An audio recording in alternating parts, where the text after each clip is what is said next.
Alright, we should be live. Microphone looks good. Got the image up on the screen. Yep, okay. So, we finished River, all three builds yesterday. Well, we finished the third build yesterday out of three, so we've been working on her for about almost a month now. So, we finished up with her, and now it's time to do a Wilds of Eldraine Commander, and there were a lot of really interesting choices. Um, the ones that I very seriously considered, but haven't gone with yet, though I might build them next, depending on how much time I have before we have cards from Caverns of Ixalan or the other Doctor Who cards or whatever. um, Rowan was very high on the list, the red-black Rowan. Arietti, the black-white mythic witch. Um, the from the commander decks, the gingerbread man, the gingerbread crafter, the baker. That makes and cares about golems and food. All of those had a lot of potential to be the next build around commander, and we might still build one or more of those. But I was very interested in Beluna, however you pronounce her name. Um, she is a red, blue, green Adventure Matters commander. There have been a few cards that really care about adventures. Um, the Baldur's Gate set had one. There have been cards that care about adventures in general. So, like, the Baldur's Gate had I think it's a white, blue, green um, commander that cares about adventures. And I don't think we had enough adventures back then to build a good adventure deck. I think we have just barely enough now. So, and I do find it interesting that she is a commander with an adventure on her. So, real quick, as I understand it, and I believe this is correct, the commander and the spell that she can go on, the adventure, count as a single card for the purposes of tracking commander attacks. So, if you cast Beluna, it's probably Beluna. Beluna sounds way too silly. If you cast Beluna, um, for green, blue, red, and she dies, the next time she's going to cost two more. If you cast Seek Thrills first, so you get the spell, you mill the cards, you get to put the adventures in your hand. She goes into exile, and you can cast her as her regular creature self for the green, blue, red. If she dies and goes to the command zone and you want to cast Seek Thrills again, you have to pay the red, blue, green, and 4. The 2 plus the commander tax of 2. If you want to cast her as herself, just as the creature, she will still cost red, blue, green, and 2. It doesn't matter that you cast Seek Thrills the first time. You cast your commander from the command zone when you're casting Seek Thrills. It does count towards the commander tax, as far as I know, because the double-faced commander, like the Deans from Strixhaven, doesn't matter which side of them you cast, they are still the same card, and you cast them from the command zone, so the commander tax increases each time they go back there to be cast again. So, Beluna Grandsquall, doesn't matter if you cast her or the adventurer, whichever one you cast, the next time you have to cast one of them from the command zone, it will cost an additional 2 from having cast it the last time. That being said, if you cast Seek Thrills, you do still get to cast Beluna. I'll get her name right eventually. Beluna for her 3 mana after that. So you can cast both halves of the spell for double red, double blue, double green 2, plus however many times she's been cast from the command zone times 2. and you can break that up over 2 turns if you need to. So that is how she works. As far as I know, I don't think there's any special rule for her being an adventure as opposed to a double-faced card. She is still one physical card, and you are still casting a spell that is your commander from the command zone. Even if the adventure isn't actually your commander, it's still a card that represents your commander and being cast from the command zone. So, yes, as far as I know, the commander tax applies to either version of her being cast from the command zone and keeps adding up. It's not like Seek Thrills has a different commander tax or anything. It's the same commander tax regardless of which half you cast each time.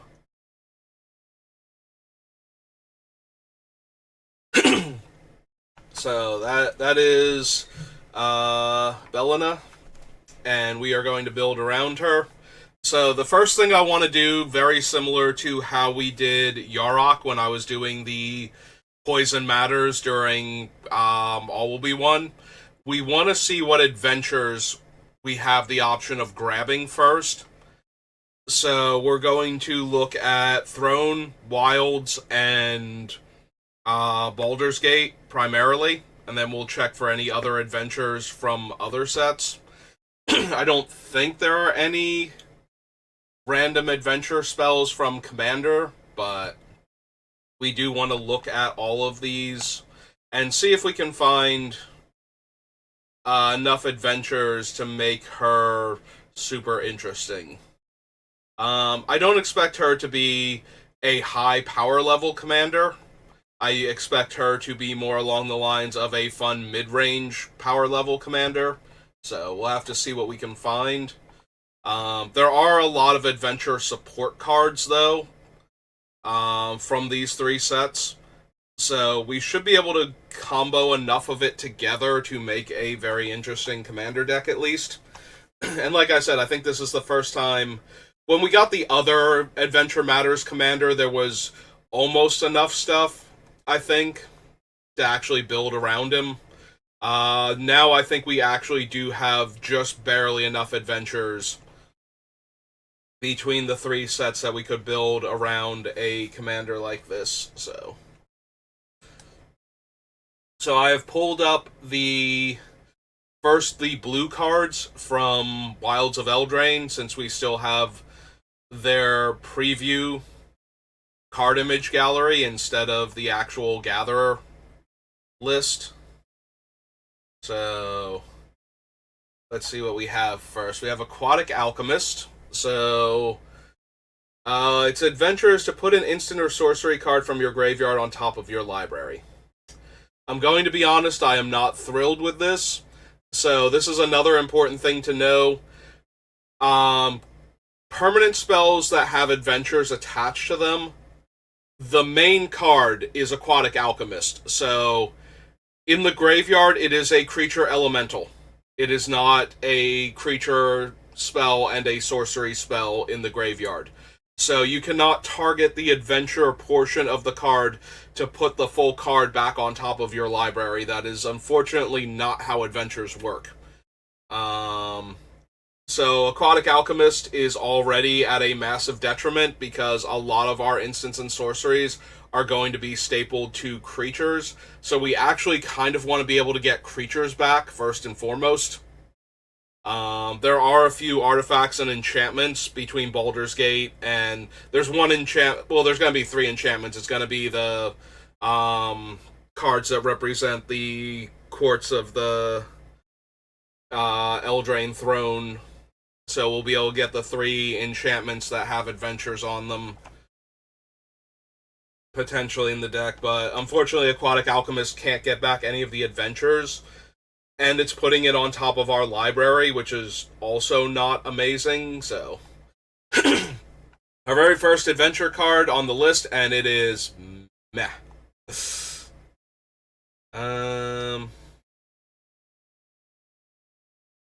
So what else do we have? That's from the main set. Unfortunately, we're going to get all the commander cards too in these colors, because I need to see any unique adventure cards from the commander set. that we might have access to, so. Cast a fairy or wizard permanent spell, copy it. Nope. Alright, so here is our next adventure creature. So, return target creature you don't control with mana value 3 or less to its owner's hand.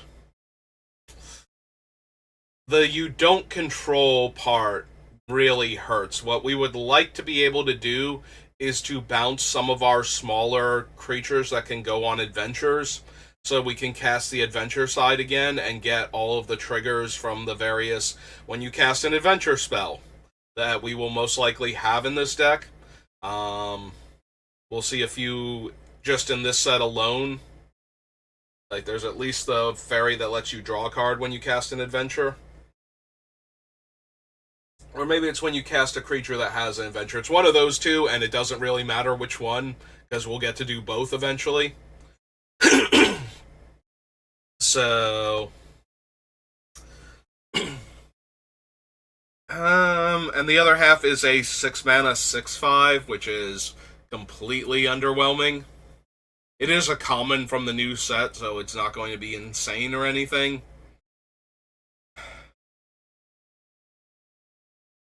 Don't control with mana value 3 or less to owner's hand. Yeah, I gotta be honest, I am not particularly interested in this one. This is one of the ones where if we don't have enough adventures, I might have to come back and grab it just to fill out the deck, but I don't think this one is going to be good enough. Even with the lower number of cards that meet our criteria. I think we need that. Whenever you cast an adventure spell, you may copy it, and you may choose new targets for the copy. Yes. So, Chancellor of Tales. Okay, to Eldraine. To newer Eldraine. Alright, so Chancellor of Tales. And this is 3 and a blue. For a fairy. Oh, sorry. F-A-E-I-R-I-E. F-A-E-R-I... Oh. There we go. Like, that doesn't sound right, and it's kicking it back. Fairy Advisor. Trying to add in one too many eyes. It is a 2/3. Alright. Cloud of Fairies. Oh, it's a reprint of Cloud of Fairies from Urza's block. Didn't recognize it because of the new artwork. I don't care about being the Monarch. Enters the battlefield if it was bargain. Create a Cursed Roll token. Enters the battlefield. Exile up to X target creatures. For each of those cards, its owner may play it for as long as it remains exiled. Whenever one or more non-token creatures enter the battlefield, if one or more of them entered from exile or was cast from exile, you draw a card. This ability triggers only once each turn. It's alright. And we do cast... Like, we can just cast this for 2 blue as an enchantment. And then whenever we cast our creature spells... from adventure, like we send them on adventure and then we cast the creature spell, we would get to draw a card once per turn just for doing this. So, and it has the added upside of we can exile creatures when it comes into play. So, yeah, okay, I'm down. Ordinary Journey. This is XX blue for an enchantment. Alright. Return all creatures to owner's hand. For each opponent who controlled a creature returned this way, make 2 fairy tokens that can only block flyers. Spells bargain. Look at the top 8 instead. Put 2 of them into your hand and the rest on the bottom in a random order. Put 3 stun counters on it. Scry 2.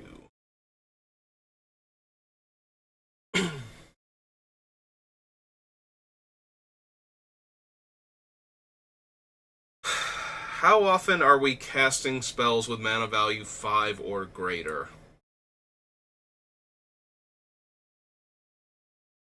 The downside, of course, is that she won't be in play for her own adventure to trigger. Her own adventure being a 7 mana draw 4 discard 2. Which is not terrible if we're copying it or if we're drawing additional cards for casting the adventure. Because I think there's one that draws me a card for casting the adventure. We have... Was that what the Chancellor did? Was it the adventure spell? Oh no, he copies the adventure spell. So the problem is that I'm confusing them because there are so many similar but not quite the same effects. I think there's one that draws me a card, like, Edgewall Innkeeper draws me a card when I cast the creature that has an adventure on it. But I think there's also one that draws me a card when I cast the adventure. So... And I might be confusing the two because there are cards that trigger off one or the other. So... I might be thinking that there's a card that does that because there's a card that triggers off of the other side of that. And I'm just conflating the two. So.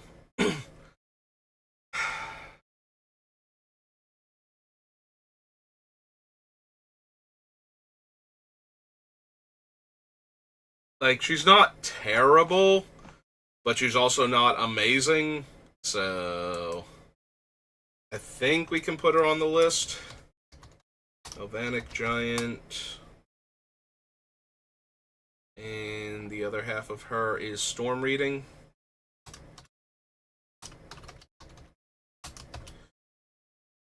And she is... that little thing that pops up here sometimes to let me click on things keeps getting in the way of the game text. She is 3 and a blue for a Giant Wizard 3/3.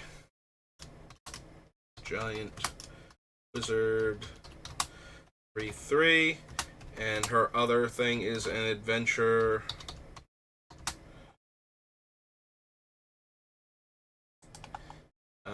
instant, so 5 blue instant.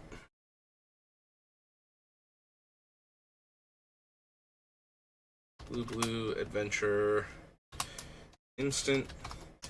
I want to put adventure here so I can find all of them later when I need to search for them.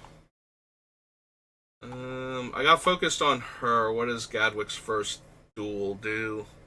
First roll token attached up to 1 target creature. Scry 2. Next instant or sorcery spell with mana value 3 or less this turn, copy that spell. You may choose new targets. It's only medium at best. Horn Lockwhale. So, 2 mana. The owner of target attacking creature you don't control puts it on the top or bottom of their library. And it has Flash, Ward 2, and ETBs tapped unless it's your turn. So, despite it bursting out of the water and ambushing that poor griffin, it does not actually do that very well. I guess that's the Lagoon Breach part of it, is forcing the thing away. It is still a cheap interaction for an attacking creature that we can play early on to not take a bunch of damage. And then we have a 6 mana 6/6 Ward 2 that we can cast on other players' turn, and it just enters tapped. So we can't eat one of their attacking creatures with it, but at the very least we can cast it and then untap. So, yeah, I probably have to consider that one as well. So as Horned Lockwhale.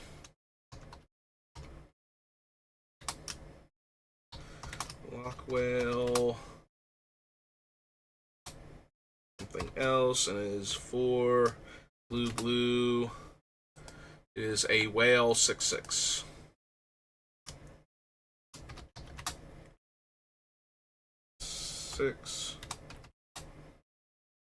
Was 1 in a blue for an adventure instant.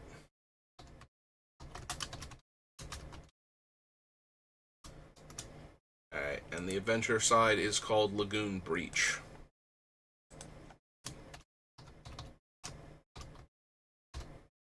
Alright.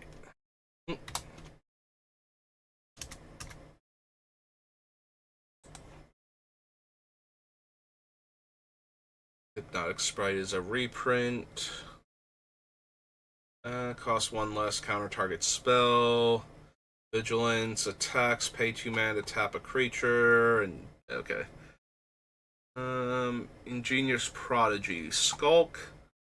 Enters the battlefield with X1/1 counters on it. At the beginning of your upkeep, if Ingenious Prodigy has one or more 1/1 counter on it, you may remove a 1/1 counter from it. If you do, draw a card.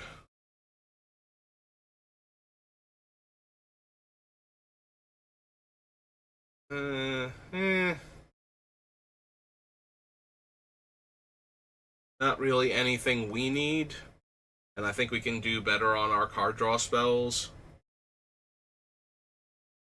Create a 1/1 fairy. Bargain. Turn target non-land permanent to owner's hand. Draw a card. No.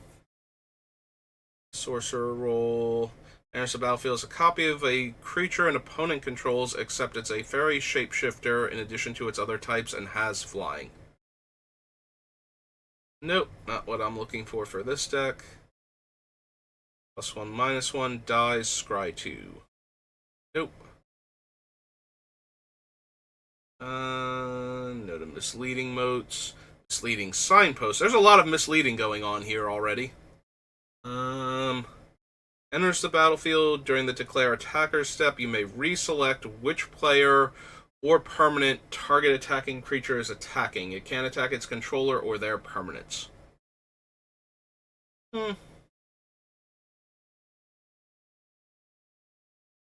Not really anything our deck needs. Flying, instant, and sorcery spells cost 1 less to cast. I feel like if I'm doing this, I don't need a 3-mana 2/1. I would rather have Baral and the other one, Goblin Electromancer. Possibly some other cards similar to those before I would want a 3-mana 2/1. I could even be running the what's their names? The ones from Plane Shift. Familiars, I think they are. To get reduction on the cost, especially the problem is that it's not a full shard, it's a wedge, so the green one can only reduce the red one's cost, the red one can only reduce the green one's cost, and the blue one can't affect either. So maybe not, but I think some of them are still cheap enough that that would not be a terrible idea instead of a 3-mana 2/1 flyer. Alright, next adventurer. Obira's Attendants is a 5-mana 3/4 flyer, and it's a 2-mana -4 power until end of turn trick.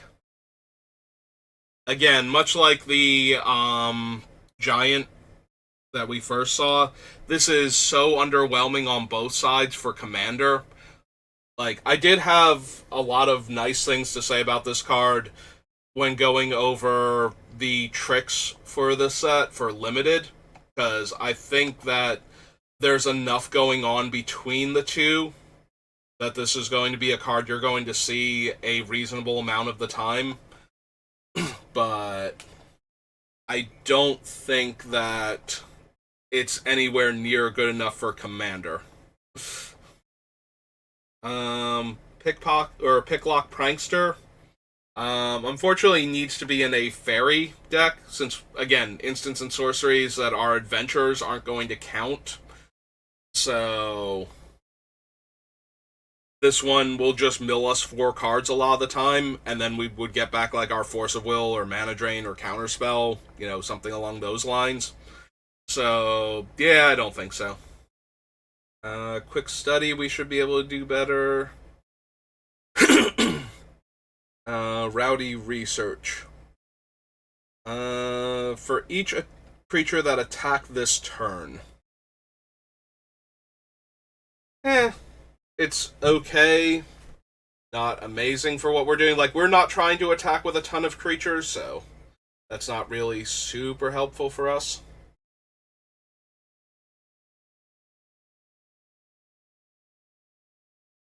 Don't need the Sleep Cursed Fairy. Shadow Puppeteers. No, not really what we're trying to accomplish. Enters the battlefield, may pay 2 if you do tap target creature. Is this from, Is this actually from Eldraine? I almost feel like this was from, Lorwyn or something, like the Commander set. Is it from the... I can't tell if it's from the Commander set. No, it can't be because Snap is definitely from the Commander set, and that's card number 110, so this would have to be like 111 or something. Yeah, the Sower's 111. Okay, so this is a new card from Wilds of Eldraine then. I wonder if it's a reprint then, or if I'm just thinking of a different fairy from Lorwyn. Counter target spell unless its controller pays 2 plus an additional 1 for each fairy you control. Nope. Cast an instant or sorcery spell. Create a sorcerer role token attached to up to 1 other target creature you control. We are going to be casting a lot of instants and sorceries because of how our deck is going to be. But a creature can only hold 1 role at a time per player, so we can't put another role on it if we already have one on it without destroying the original one.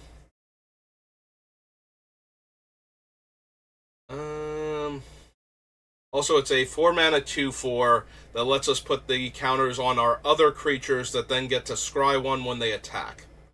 Like, none of this is terrible, but none of it is amazing either.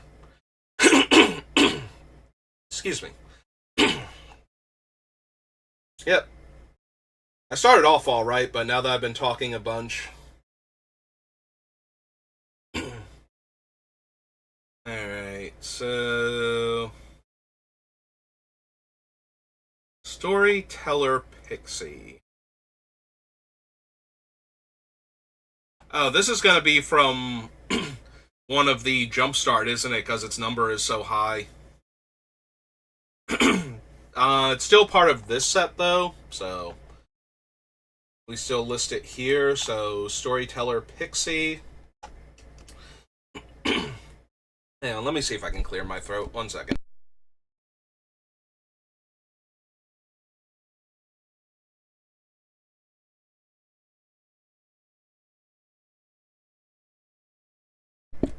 Alright, let's hope that helps.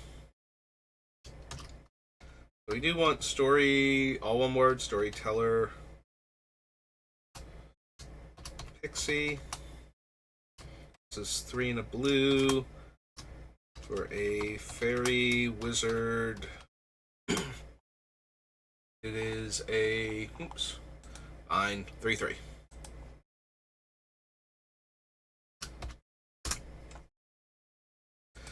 Whenever we cast an adventure spell, we draw a card. Tap 1 or 2 target creatures an opponent controls, put stun counters on them. Flying, attack with 1 or more fairies, draw a card, then discard a card. When you discard a card this way, put a 1/1 counter on target fairy you control.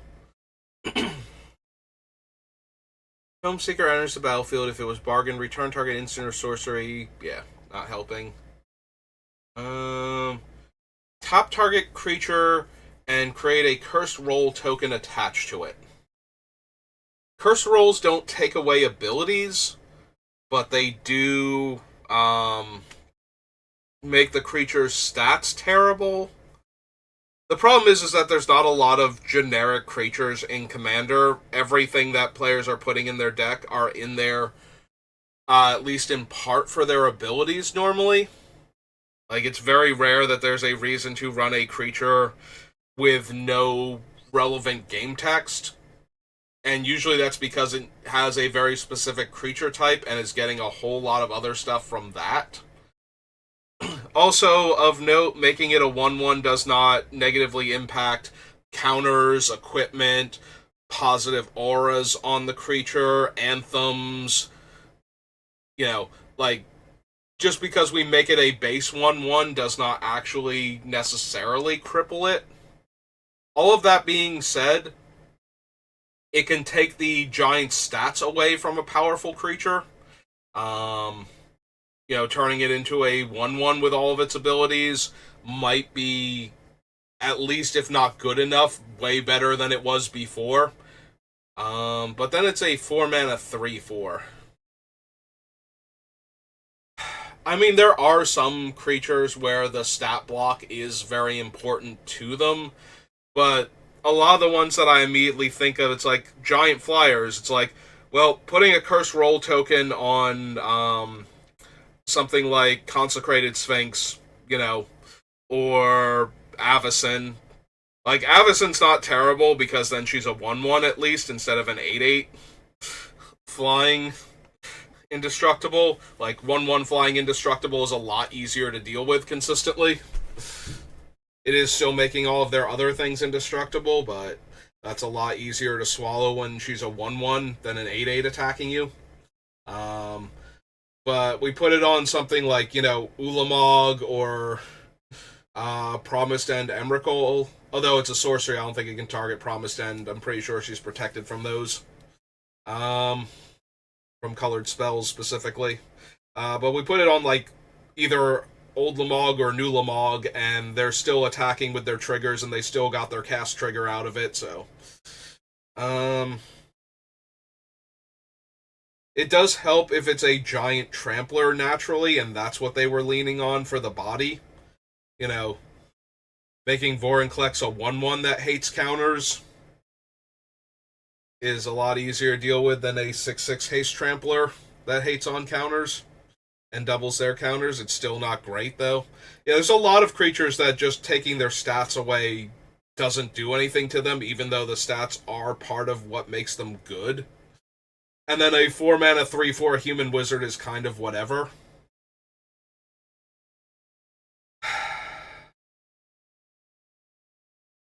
That being said, it might still be worth it to have something like this. Like, we might be able to combo it with... There's at least one, I think maybe 2 or 3 adventures that can deal, like, 1 damage in red. So... making their creature a base 1/1 might actually allow us to kill it, where we couldn't before. It's still very underwhelming. I'll add it to the list because it's not the worst, but this is Vantress Transmuter. Okay.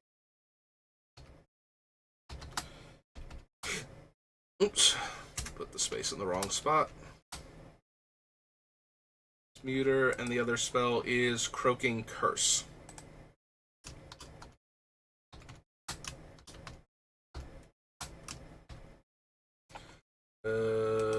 The Transmuter is 3 and a blue, Human Wizard, 3/4. Human Wizard, 3/4. And the other side is 1 and a blue, Sorcery Adventure.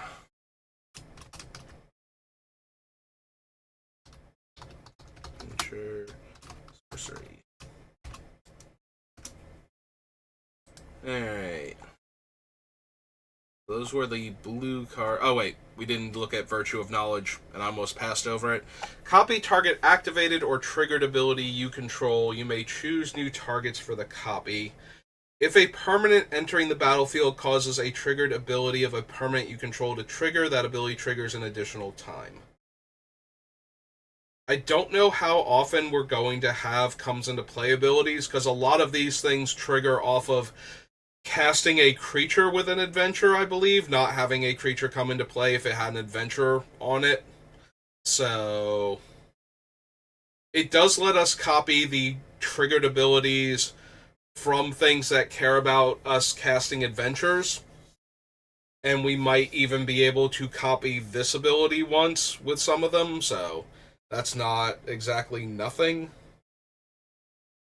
Yeah, I guess Virtue of Knowledge and Vantress Visions also make it on the list.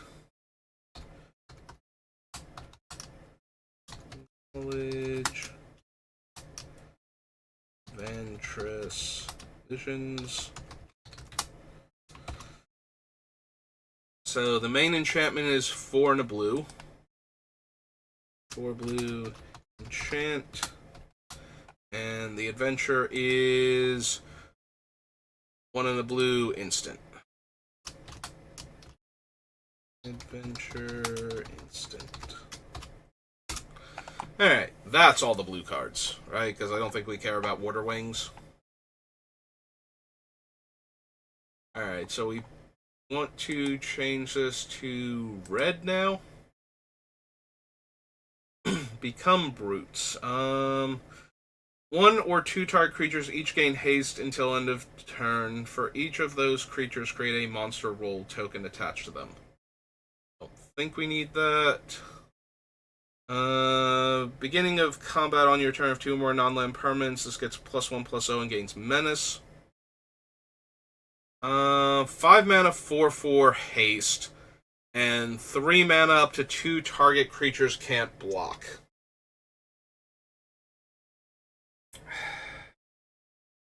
Four, five, six. So it's 8 mana for a 4/4 haste. 2 target creatures can't block this turn. If we want to do it all at once. That unfortunately also seems pretty underwhelming. Even with Beluna.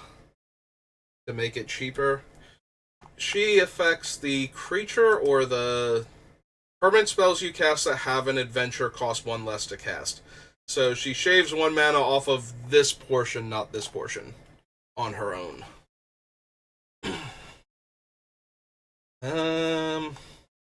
What are her stats? She's a 3 mana 4/4 with trample.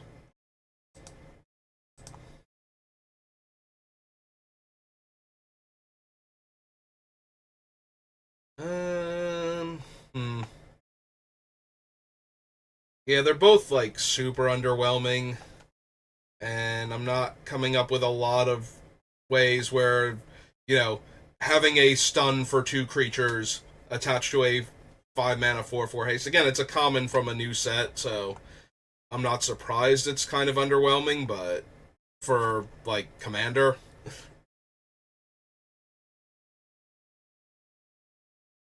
They discard a card and draw a card. He's okay in that we can curve into Beluna, and then we get a loot every turn on, or a rummage every turn on combat.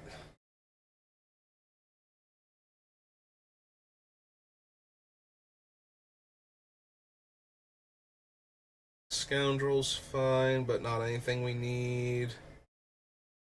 Not making rat tokens.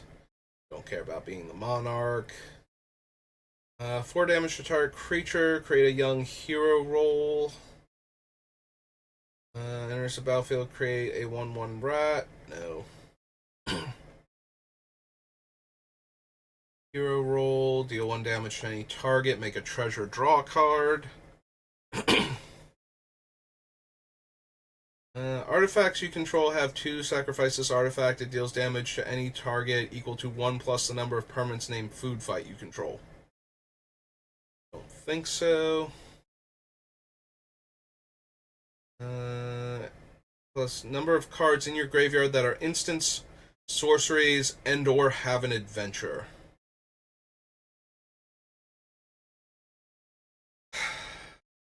So it cares about our adventure cards.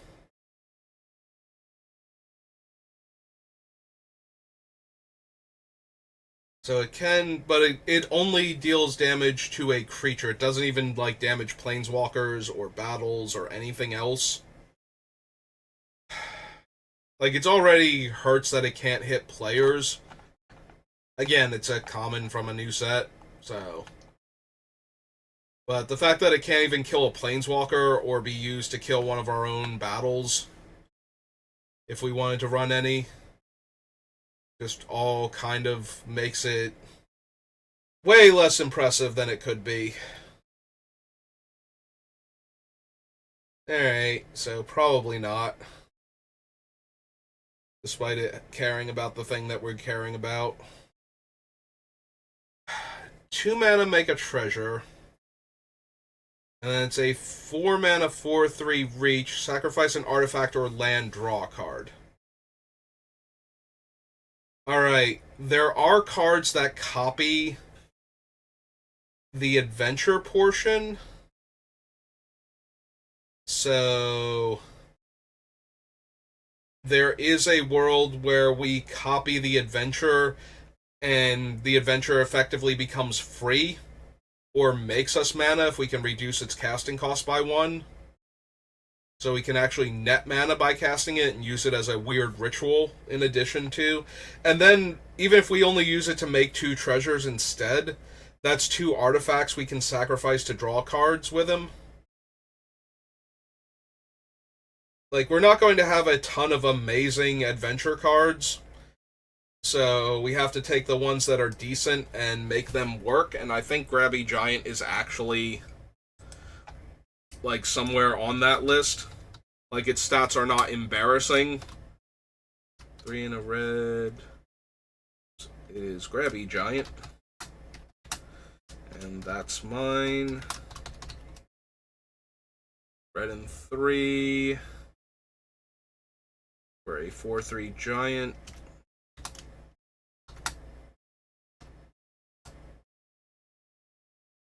And it's an adventure instant.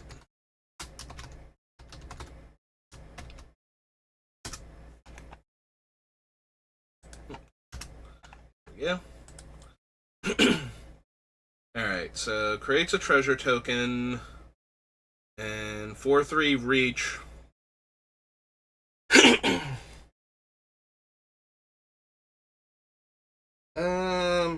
So let's see. Stoke Genius. Discard your hand to draw 2 cards. And that's very underwhelming with a lot of our other cards, because we cast the adventure, it triggers, we draw a card, that'll be one of the cards we discard, not an extra card that we're getting for casting it. Because it'll go on the stack because we cast an adventure and resolve first. Being a 6 mana 4/5 that costs less to cast for each. It does go for instants and sorceries and adventure cards in the graveyard. And it's a card that if we top decked it when we don't have a hand or don't have anything good, discarding our hand might not be terrible to draw 2 cards.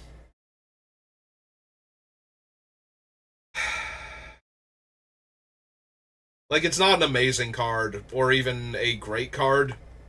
I think it's just barely playable, actually, with what we have.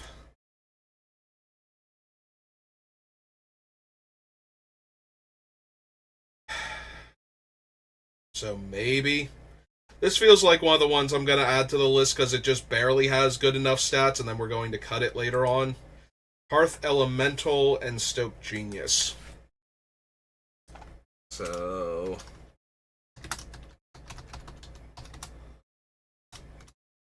Stoke Genius.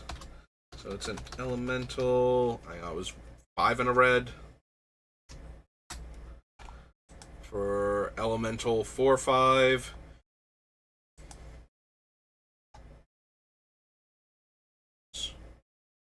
Elemental 4/5.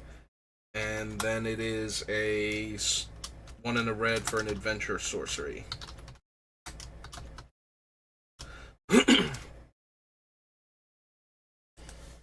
Yeah, if the Stoke Genius was straight up a sorcery speed Tormenting Voice instead, where I could discard a card to draw 2 cards, I would be very, very interested in jamming it in this deck. Making me discard my whole hand to draw 2 cards. Not so much. Deals damage to that creature. Emodane deals that much damage to each opponent. We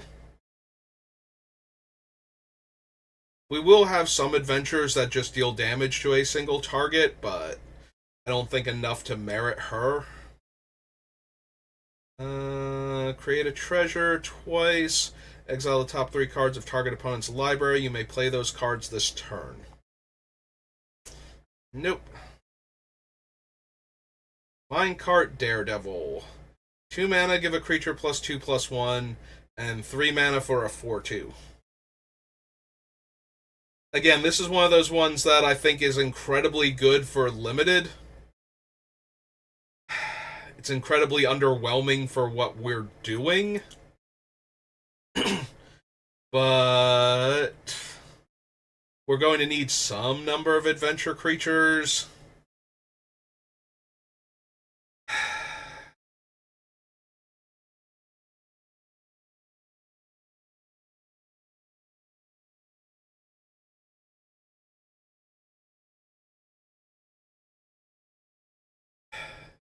I'm not thrilled with this at all. But I also don't think we're running like Rimrock Knight, and we need cards with adventures on them, and I don't think I can pass on one that's only mediocre for both ends of it until I know which ones we have. Like, I want there to be better cards than this for our deck. I need there to be better cards than this for our deck. But we might not have that option, so she's 2 in a red. Dwarf Knight. 4/2. And 1 in a red. Adventure Instant.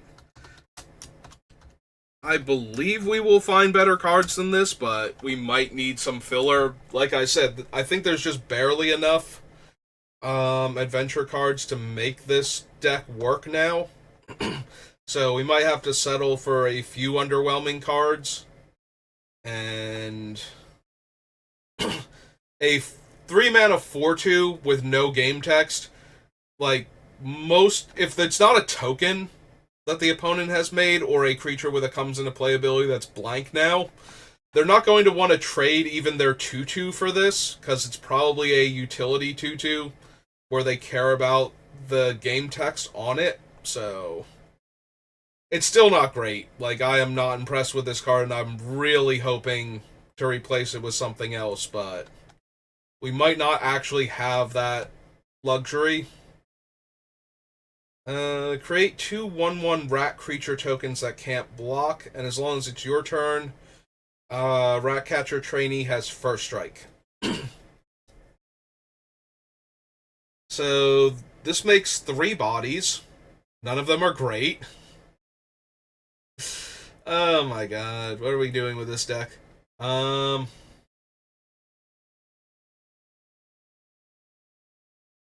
Tax is a 2/1 first strike for 2 mana. Oh. It makes 2 1/1s. The value of this card is going to depend on what other effects we have to make the 2 1/1s matter at all. Like, we have to go wide, or have anthems or something for making 2 1/1s that can't block be worth it in Commander. Oh wait, hang on. The R is above S, so Catcher Trainee. Honestly, though, this does feel like a better card than Minecart Daredevil if we can make it work, so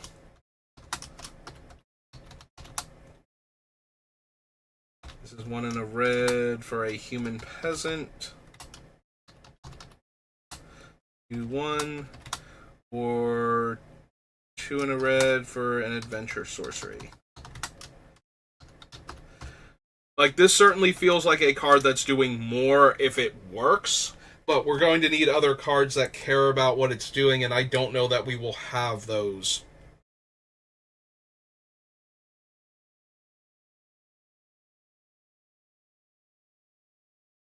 I don't think we need the Realm Scorcher Hellkite for anything.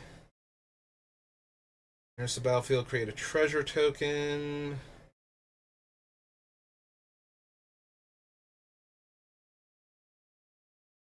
May play that card this turn. Eh.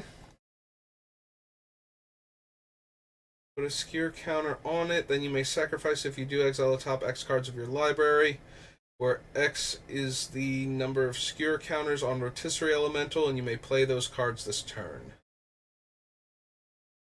Damage to that creature, make X rats. Deals X damage to target creature or planeswalker. If it was bargained, X is ×2. Rather, torch the tower. Meh. Target creature until end of turn. Untap that creature. It gains haste until end of turn and makes a wicked roll. Target creature gains double strike. 5 mana, 5/4 menace.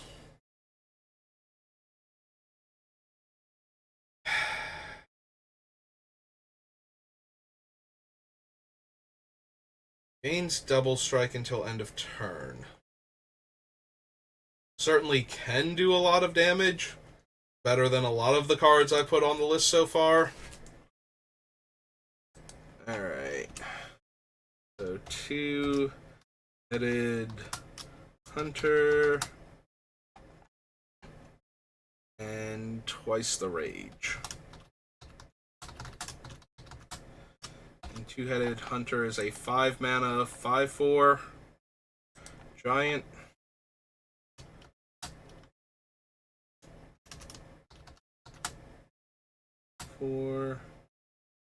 And this is a 1 in a red adventure instant. Alright. And yeah, I think we do want Virtue of Courage. So, 2 damage to any target. Kills utility creatures. Source I control deals non-combat damage to an opponent. I may exile that many cards from my library, and I may play those cards this turn. So... Virtue of Courage... Embreath... something... Blaze.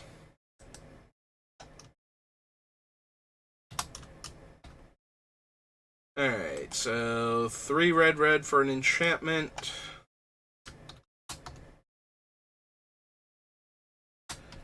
And 1 in a red adventure instant. Right. Okay, for each creature that attacked this turn, 5 damage to target creature. You may discard a card. If you do, draw 2 cards and create a wicked roll. Alright, so that was the red.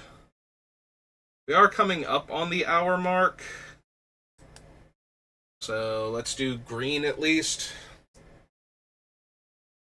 I can play an additional land this turn.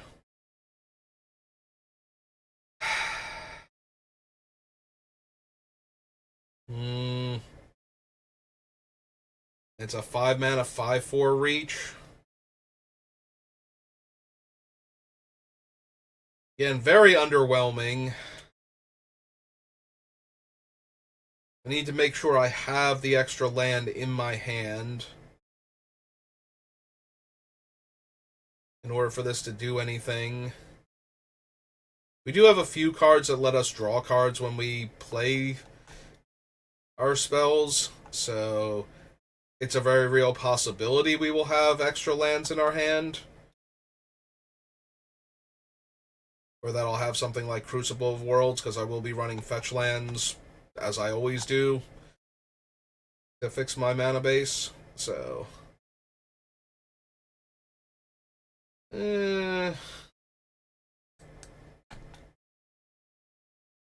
Alright, we will consider him. So, Beanstalk, Worm, and Plant Beans.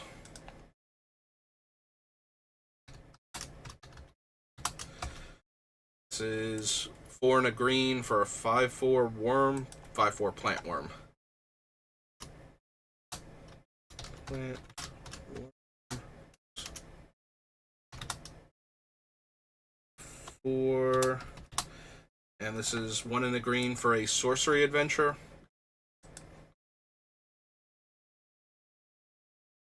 A green adventure sorcery.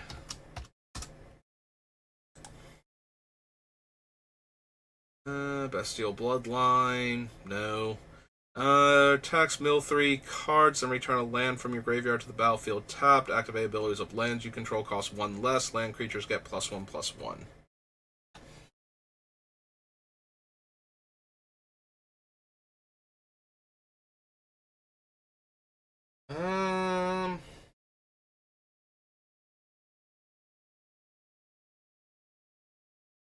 I mean, yes. Like, early on, it's a ramp creature. It's a 2-mana 2/2 that taps to add green.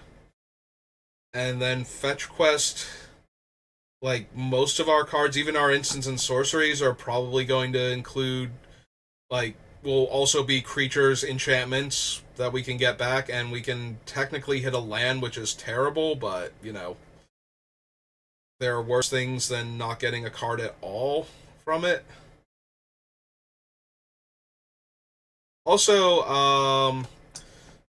Beluna does do a decent job of milling ourselves anyway, so if there's anything that we want to use that cares about the cards we're putting into our graveyard that's still relevant, that we're milling a bunch of cards with this thing. Yeah, okay. Alright, Bramble, Familiar, and it was Fetch Quest. This is 1 in a green for a raccoon. Elemental? Yeah. Elemental raccoon. 2/2. This was 5 green. This was a sorcery. Yeah. Adventure sorcery. Alright. Brave the Wilds. Bargain. Makes one of our lands a 3/3. And gets a basic land. Don't need that. Commune with Nature's a reprint. Still don't want the Monarchy. Monster roll, then fight. 1 or more artifacts enter the battlefield. Put 2 counters on it. Whenever 1 or more enchantments enter the battlefield, draw a card.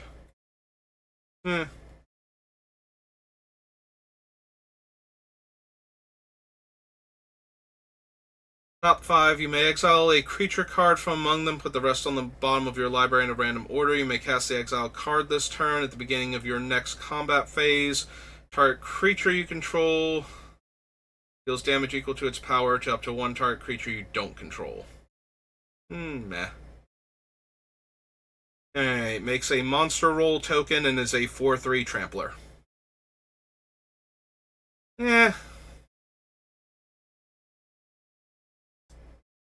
Unfortunately, yes. So this is Ferocious Werefox and Guard Change.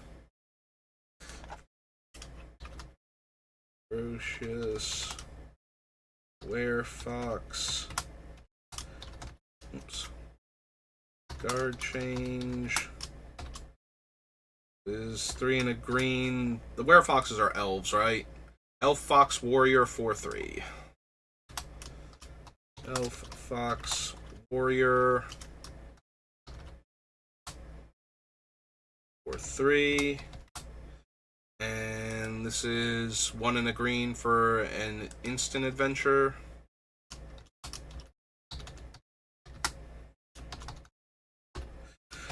So yeah, this thing is better statted than the 4/2, and the adventure is a little more potent at permanently giving the creature +1/+1 and trample instead of giving the creature +2/+1 until end of turn. So enchanted creature gets +5/+5 and has whenever it attacks create a monster roll attached to up to 1 target attacking creature. And when Giant Inheritance is put into a graveyard from the battlefield, return it to its owner's hand. It's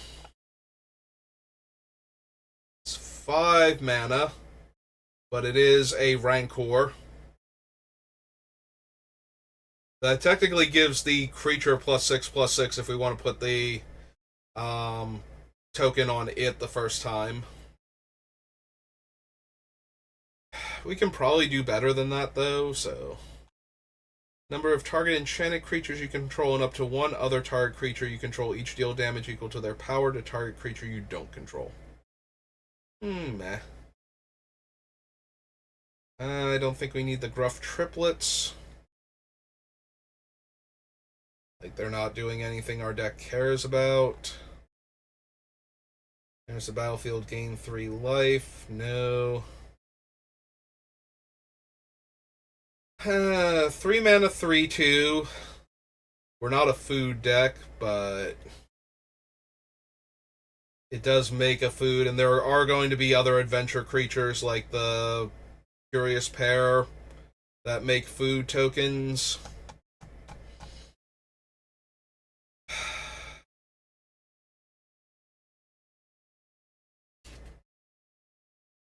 Yeah, I think we do need to consider it. So, Hollow Scavenger Bakery Raid.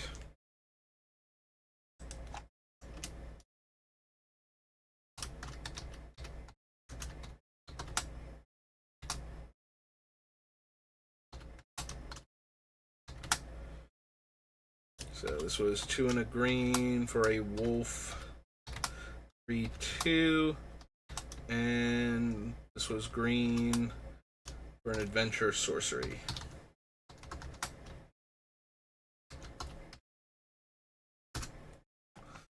Alright. As haste as long as you own a card in exile that has an adventure. Yeah, 4 mana 4/4 isn't really doing that much for me. I'm pretty sure Indomitable might... I think that's actually a reprint from one of the other Commander things, but I could be wrong about that. +2/+2 until end of turn, and attacks alone make a food token.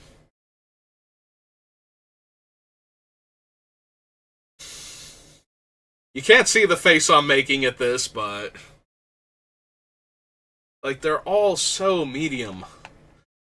I mean, this thing has better overall stats for me than, like, Garen Break Carver is going to have when we get to regular Eldraine, but... so... Intrepid... Truffle Snout... Does it go Hog Wild? Yeah, of course it is. Almost all of the adventures are puns anymore. Oops.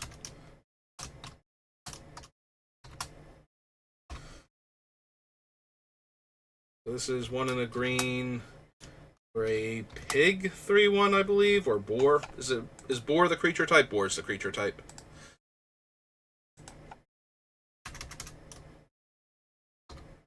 It's a 3/1, right? Not a 2/1? Yeah.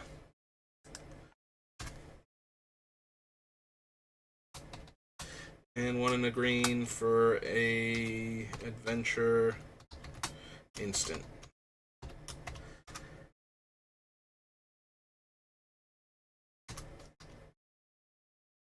That wasn't even close. That wasn't even close to how you spell adventure. Knick-knack, oof, enters the battlefield with X counters on it, enters the battlefield top X. Put any number of aura cards with mana value X or less from among them onto the battlefield, and the rest on the bottom.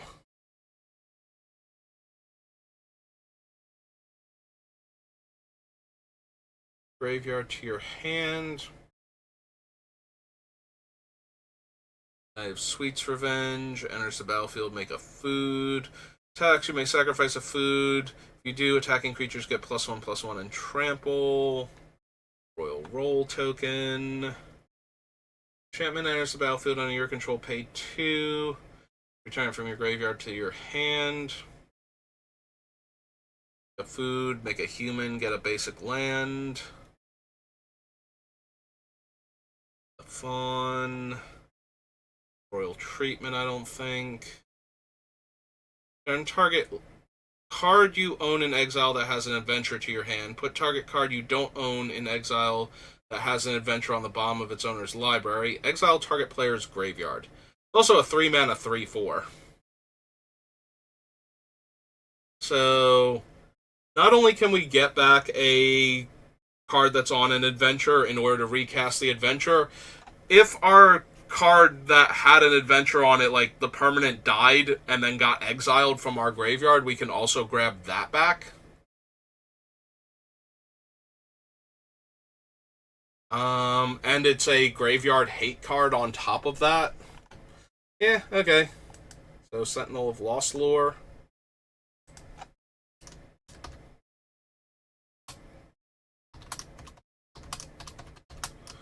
Is 1 green.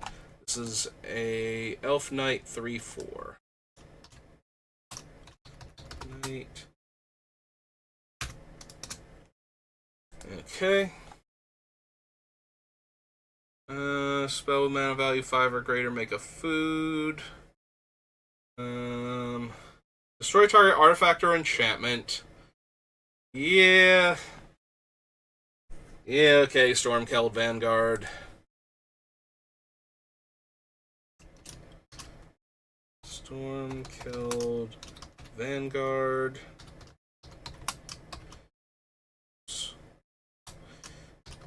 Bear down, because it's riding a bear. Right. So 4 green for a Giant Warrior 6/7. Giant Warrior 6/7. And 1 in a green for an adventure. Sorcery.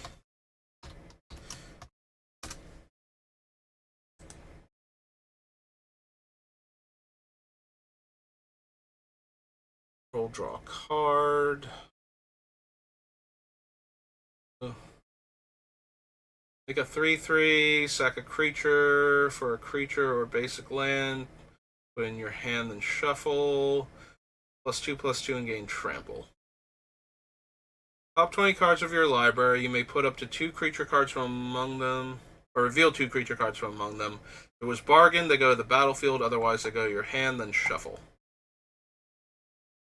We won't have any auras for the Timber Paladin, the Admirer, Tough Cookie, exile target artifact or enchantment an opponent controls. Whenever you cast a spell with mana value 5 or greater, draw a card. We do have a lot of 5-drop spells, including the adventure portion of our commander. Maybe I want this as a card draw, repeatable card draw.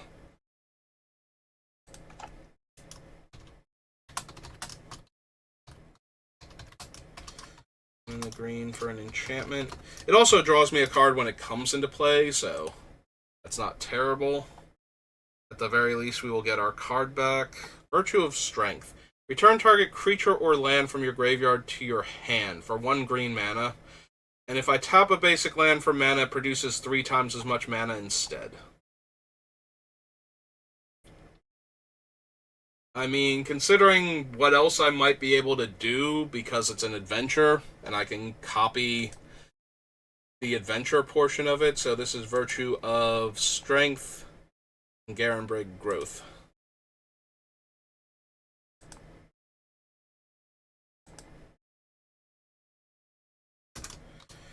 Virtue of Strength. Garenbrig, I believe. Growth. And so the enchantment side is 7 mana. 5 green for an enchant. And then 1 green for a sorcery. Sorcery.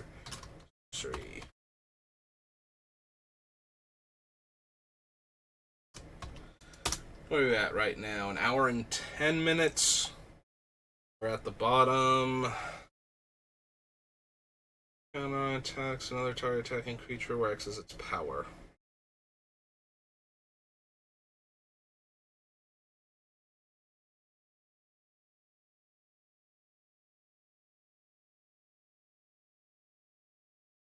Alright, so multicolored. Activate abilities of creatures you control cost X less.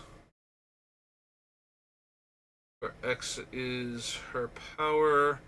Can't reduce mana to less than 1. Blue, black, red, white. Yeah, we should probably add Beluna Grandsquall to our own list.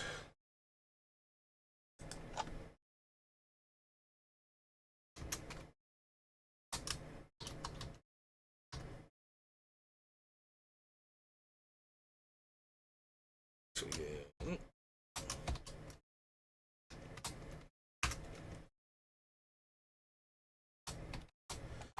Our adventure side is called Seek Thrills.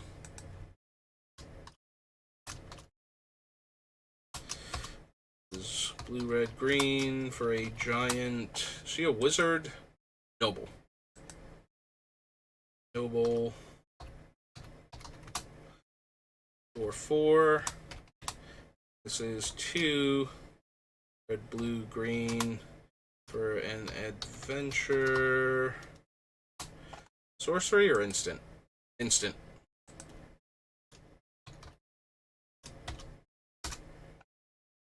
Okay. There's our commander. Can't run Callous Sellsword or Cruel Somniphage or Decadent Dragon.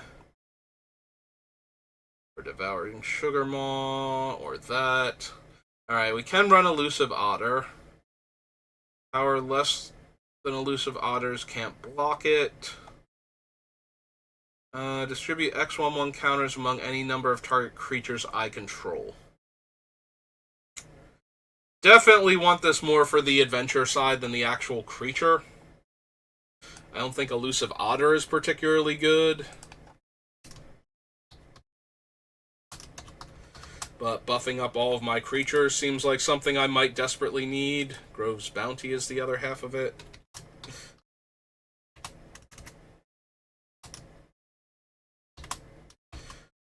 So this is 1 blue for an Otter 1/1.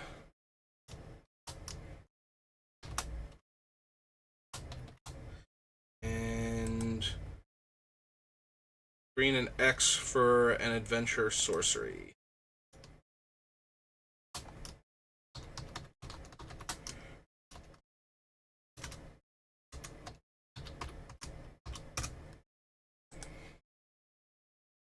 Ariete, Fawnsbane, Frolicking Familiar. Blow off steam. Yeah, it's probably going to be reasonable at this point compared to a lot of our other cards. Frolicking Familiar. Blow off steam. 2 and a blue. This is also an otter, right? Yeah, it's an otter wizard.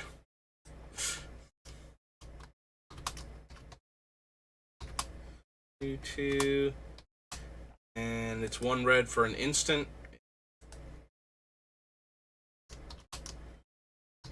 Adventure instant. Okay. Can't run Gingerbread Hunter. No. Can't run Heartflame Duelist. Can't run the Recruiter. Top card of your library anytime. Once per turn, you may cast an instant or sorcery spell from the top of your library. So, this is an important distinction from what I said before with the aquatic whatever, where I could get back an instant or sorcery from my graveyard. So, if the top card of our deck is an adventure, we cannot cast the creature's version of it from the top. We would be allowed to cast the adventure, though, because we are given permission to cast instants and sorceries from the top of our deck, and we can choose to cast it as an instant or sorcery in this case. We're not targeting it, so when it's in the graveyard or in any other like exile or anything, it is considered a creature or an enchantment or an artifact, whatever the main card is, and not the adventure portion of it. So we can't choose it, like if we could get a sorcery that's been exiled, we can't choose, Imodane's Recruiter because it has a sorcery. It's the one in front of me. But if we have permission to cast instants and sorceries this turn, we can cast the adventure portion of it from that zone. So Johann does work with it, with the adventure cards. We probably just want one of the other cards that Future Sights instead, but that is actually an option later on. Alright, we can't run Kellen. We can't run Mosswood Dread Knight. These are all blue-black. We can run Picnic Ruiner. 4 greater, gains double strike until end of turn. And it's 4 mana to give out 3 counters.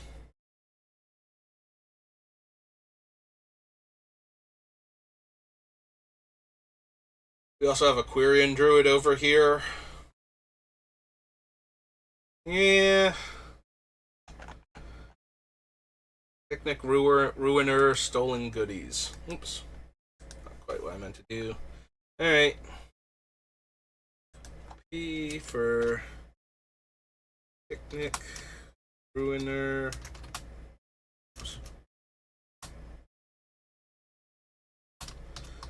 Stolen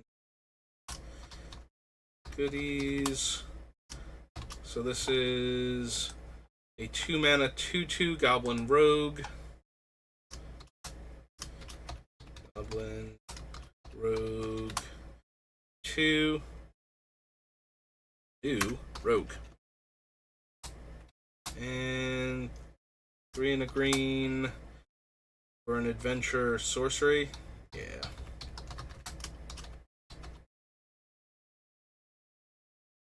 Sorcery. Okay. Can't run Pollen Shield. Can run Questing Druid.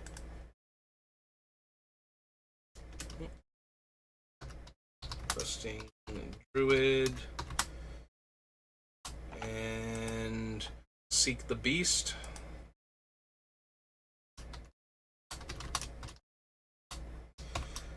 And this is 1 and a green for a Human Druid 1/1. Human Druid 1. And then it is till my next end step, and it is an instant, so that's not terrible. So 1 and a red, adventure instant.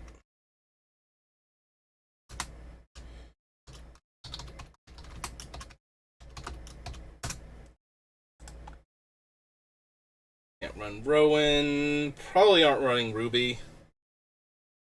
Return target non-land permanent to its owner's hand. Whenever an opponent casts a spell with mana value 3 or less, deal 1 damage to that player. Scalding Viper, Steam Clean.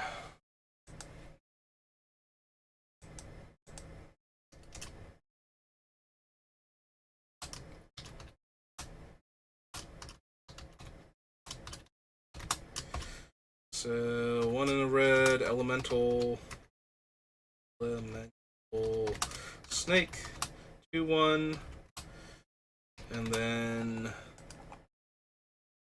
1 in a blue, adventure sorcery.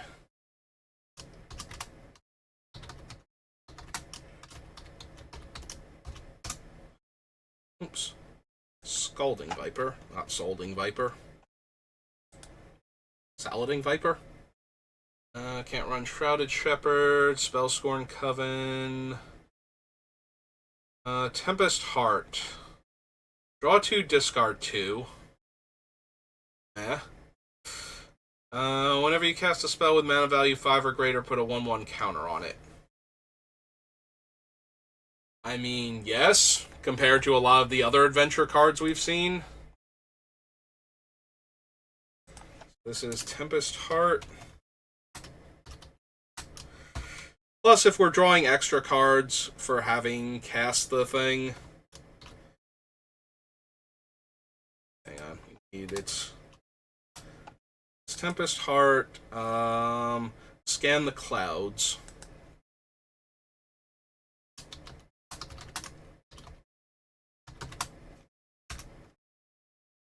Elemental Elk. Oops. Is it a 3/4? Yep. Is 1 and a blue for an adventure instant.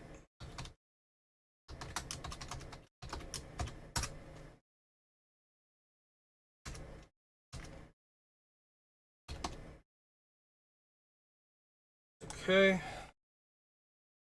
Choose target non-token creature you control that doesn't have the same name as a token you control. Create a token that's a copy of it, except it isn't legendary, is a reflection, and has haste, and then sacrifice all reflections.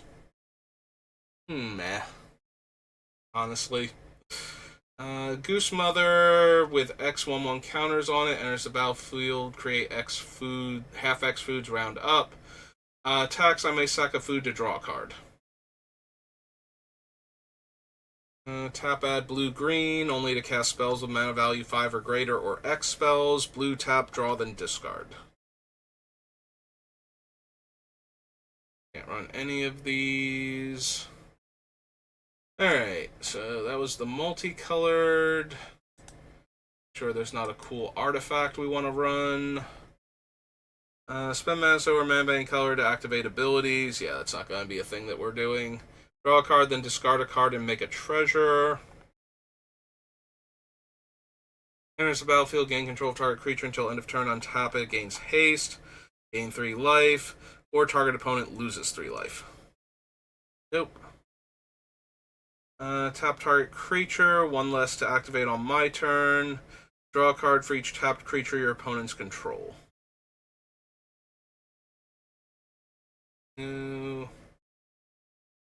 Sir Ginger, the Ehrencrag, not really.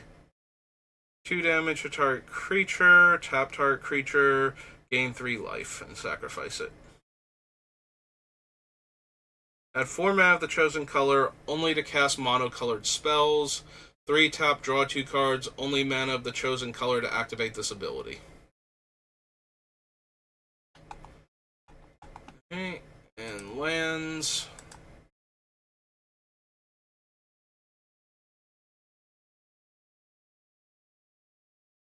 Edgewall in, enters the battlefield tapped. Enters the battlefield, choose a color.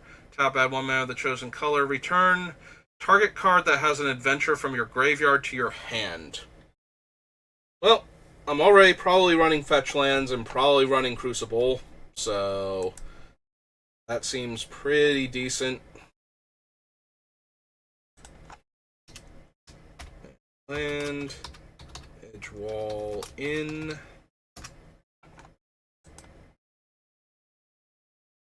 Little bit annoying that it enters tapped, but